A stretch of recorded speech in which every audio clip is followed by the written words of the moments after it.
Hello students, this is Amit Tiwari, your English teacher. Students, today we will read a lesson for class 10th, and the name of the lesson is The Making of a Scientist, which is the sixth lesson of book Footprints Without Feet. And this story is written by Robert W. Peterson. So before proceeding with the chapter, I will give you an introduction of this chapter.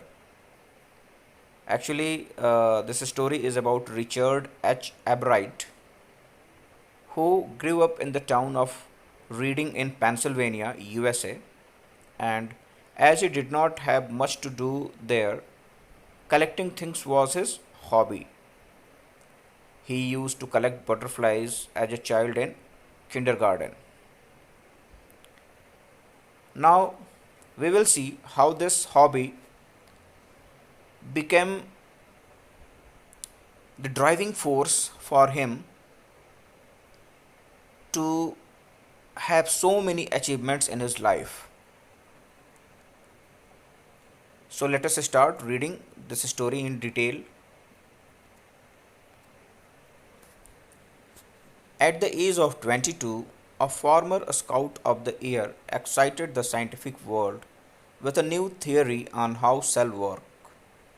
Richard H. Abright and his college roommate explained the theory in an article in the Proceedings of National Academy of Science. तो Richard एब्राइट उस समय सिर्फ 22 साल के थे और वो farmer scout of the year भी रह चुके थे, यानी कि रिचर्ड एब्राइट एनसीसी या स्काउट में पार्टिसिपेट करते रहे होंगे और उनको स्काउट ऑफ द ईयर का अवार्ड भी मिल चुका था। और इसी उम्र में उन्होंने पूरे के पूरे साइंटिफिक सोसाइटी को एस्टॉनिश कर दिया था अपने नई थियरी से, और वो थियरी थी हाउ सेल्स वर्क।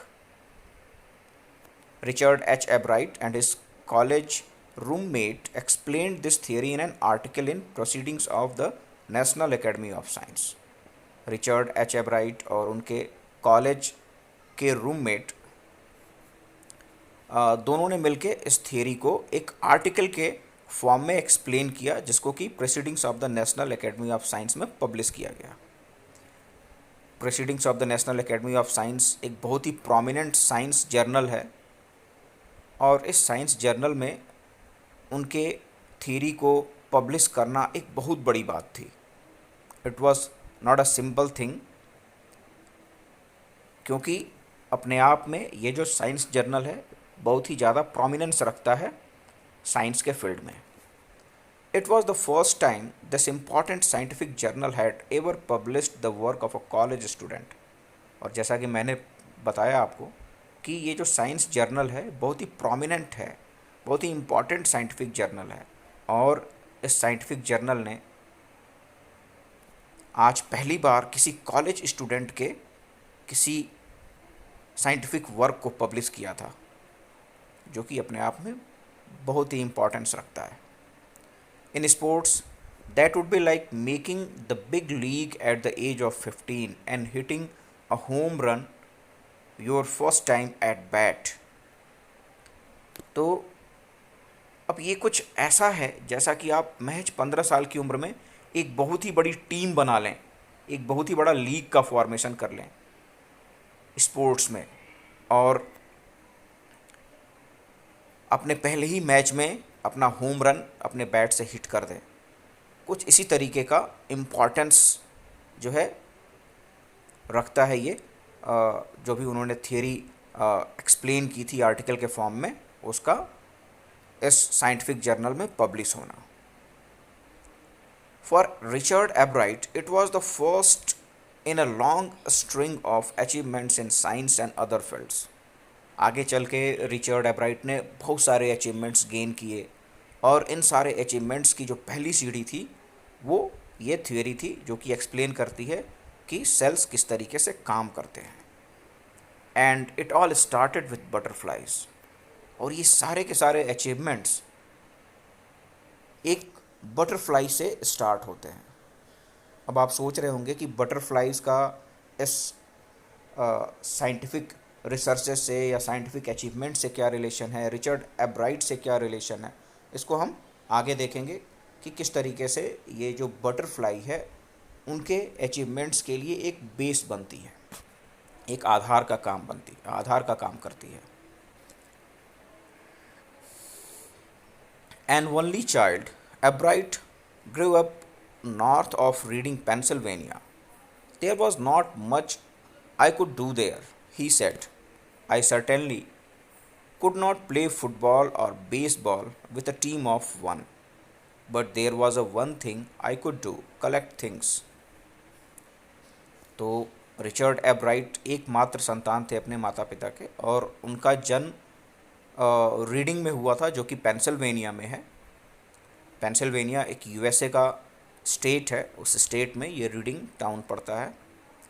तो अब एब्राइट कहते हैं कि चूँकि वो अकेले थे तो उनके पास बहुत कुछ करने के लिए नहीं था, और निश्चित ही वो फुटबॉल भी नहीं खेल सकते थे क्योंकि वो अकेले थे, बेसबॉल के टीम के पार्ट भी नहीं हो सकते थे, लेकिन इसके अलावा भी उनके पास बहुत सारे काम थे करने के लिए, और उन सब में चीज़ों को कलेक्ट करना बहुत ही प्रोमिनेंट था।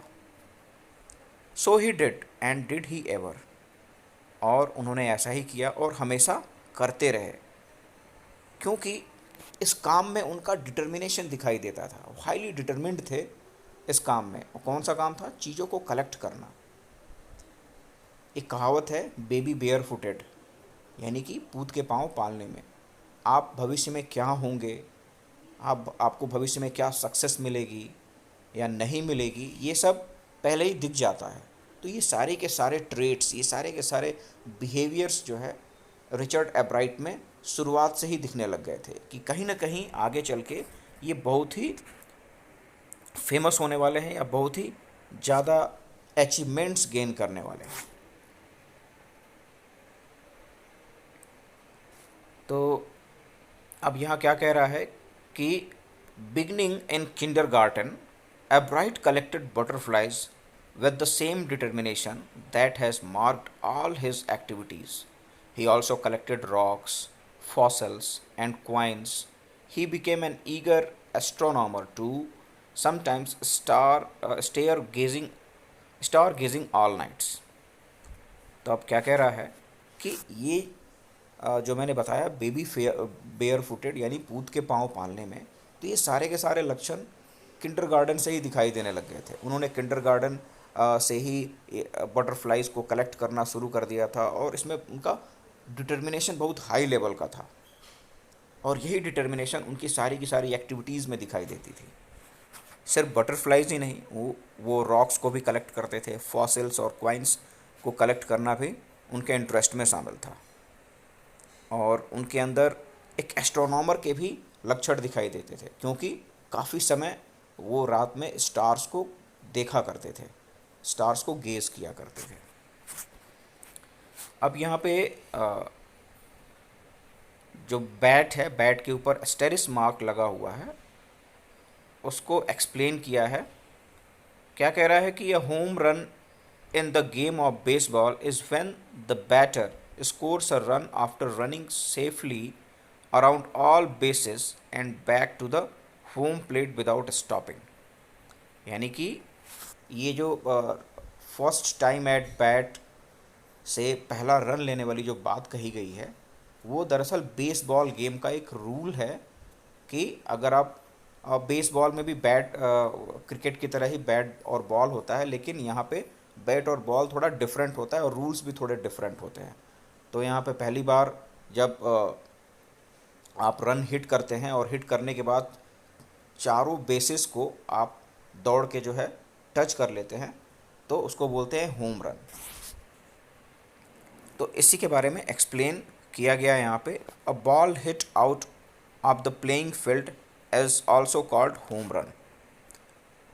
और अगर एक बॉल को प्लेइंग फील्ड से बाहर हिट कर दिया जाए, उसको भी होम रन कहते हैं।